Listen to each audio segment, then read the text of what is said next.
I'm not teaching, I'm publicly learning, but hi and welcome to Learning for Life in UK Test Part 86, The Rebellion of the Clans, Part 2. And that is on page 34, while doing a bit standing yoga, and if you participate in the standing yoga, it is at your own risk. So the Rebellion of the Clans. The clans we're talking about were clans of Scottish Highlands. And there were many people supporting a Stuart on the throne. A Stuart was James II. They supported him, and they also supported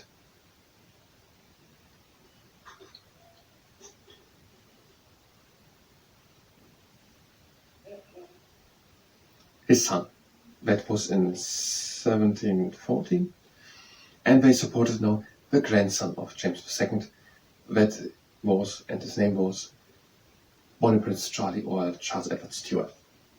And this Charles Edward Stuart landed in Scotland. He had support by the Scottish clans, but they were quickly defeated in 1746 by the army of George II, who was the king after George I.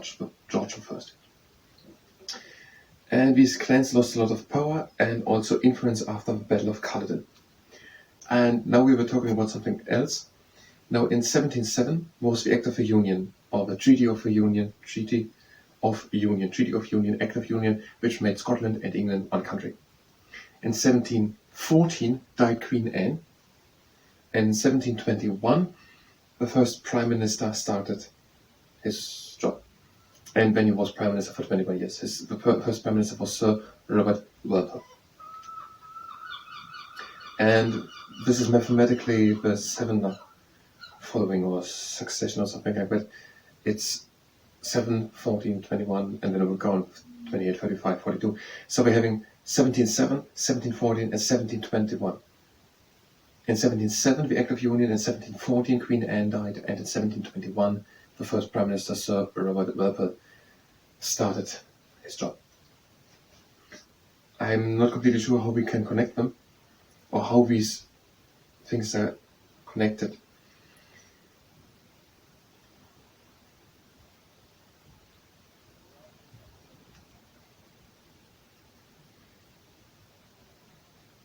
Queen Anne died in 1714.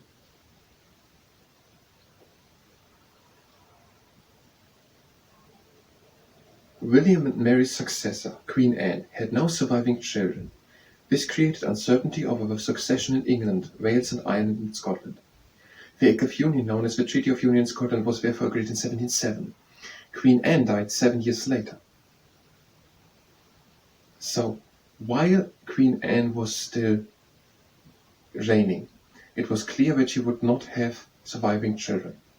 We had something similar by Catherine of Aragon, who was still alive, but she had only one surviving child, and it was a daughter, Mary, and she could not get further children, and so Henry VIII divorced her. So in 1707, while Queen Anne was still reigning, it was clear that she had no surviving children. So in 1707, the Act of Union was made. Then she died in 1714. And her successor was someone who could not speak good English, George I, and he was more reliant than anyone before on ministers to talk for him in the parliament. And the most important minister became the Prime Minister. The first of them was Sir Robert Walpole. That was in 1721. We are more or less connected. Let's do a bit standing yoga. We are having the feet together. We're breathing in, lifting the arms up. And we're breathing out and letting them down again. And that is the exercise, so do it already with effort. As much as it's possible to do an exercise like this. And again out. Again in.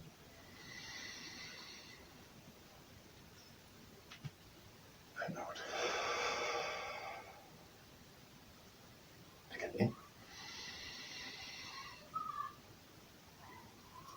And now out. And lean back and open the chest to the sky and bring the arms down. Breathe out. Breathe in, bring the arms again up. And breathe out, the arms again down and open the chest to the sky. Breathe in and close the hands. And breathe out and lean again back. And again in into the middle. And again out and lean again back. And breathe in into the middle. And out, bring the arms down. Now triangle. These toes are pointing in this direction, these toes into that direction. Breathing in and lifting the arms up. We're breathing out, shifting just the upper part of the body over to one side. And breathing out, and we are taking hold of the one hand and looking up to the right. And breathe in again. And out into the middle. Change the position of the legs. Breathe again in. And out, shift just the upper part of the body over. And take hold of the leg. And look up to the other hand. And breathe again in. And out into the middle. Right, that was the triangle. We are 6 minutes in. Let's make it a little bit more and then the chair. The clans lost a lot of their power because they had supported Edward Charles Stuart in the Battle of Culloden, 1746, plus 1 year. The clans lost a lot of their power and influence. Chieftains became landlords if they had the favour of the English king, and clansmen became tenants who had to pay for the land they used. Did they use the term tenants, or was it the term which I looked up?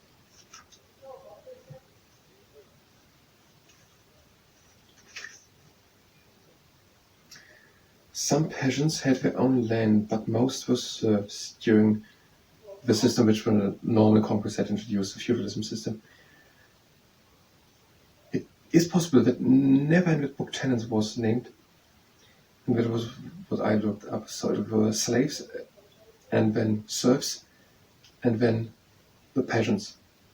And there were free peasants or free tenants. They had both terms or something like that. And that would fit with what we say here. And clansmen became tenants who had to pay for the land they used. Let's just take what here is. Chieftains became landlords.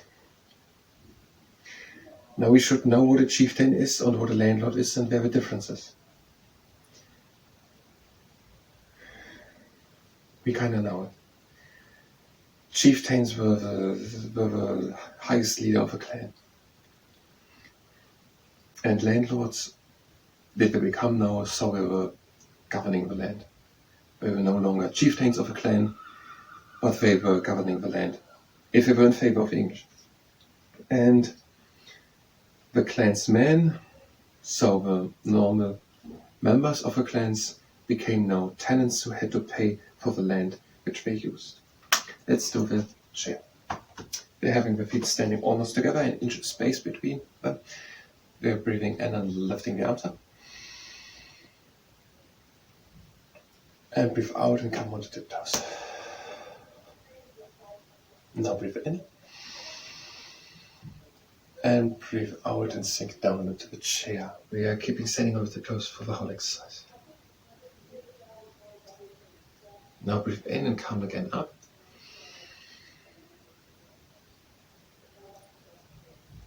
And breathe out.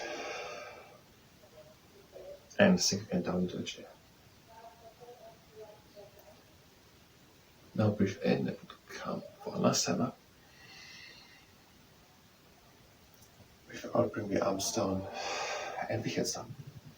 And we will now end the yoga with the last exercise.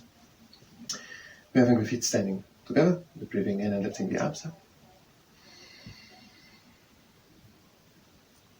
And we're breathing out, we're doing a few of them again.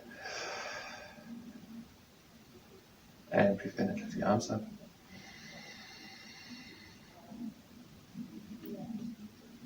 And breathe out. And now we're breathing in. And out we're doing the down dolphin.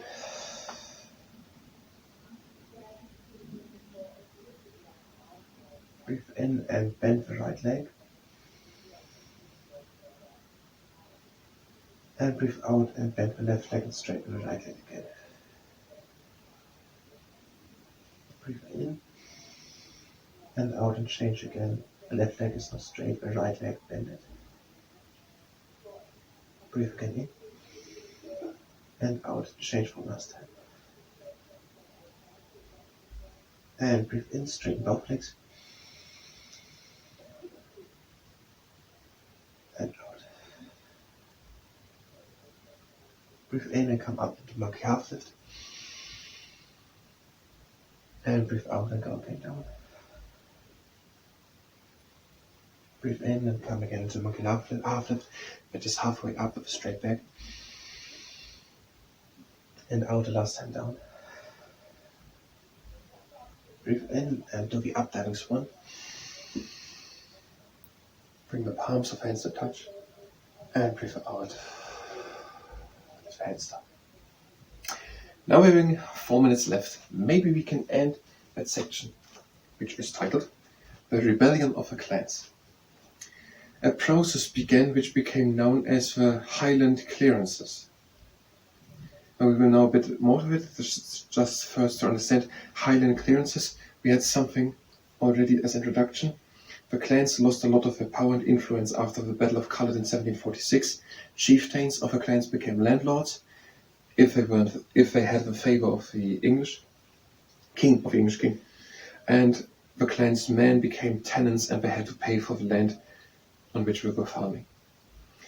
That whole process is called Highland Clearance, and it goes on. Many Scottish landlords destroyed individual small farms, known as crofts, to make space for large flocks of sheep and cattle.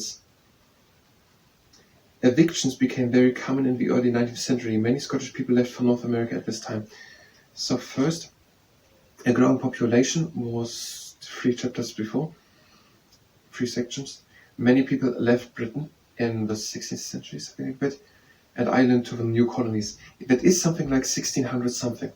So it could be still under the reign of Queen Elizabeth. She reigned until 1607. 1603. I said it a couple of times 1607.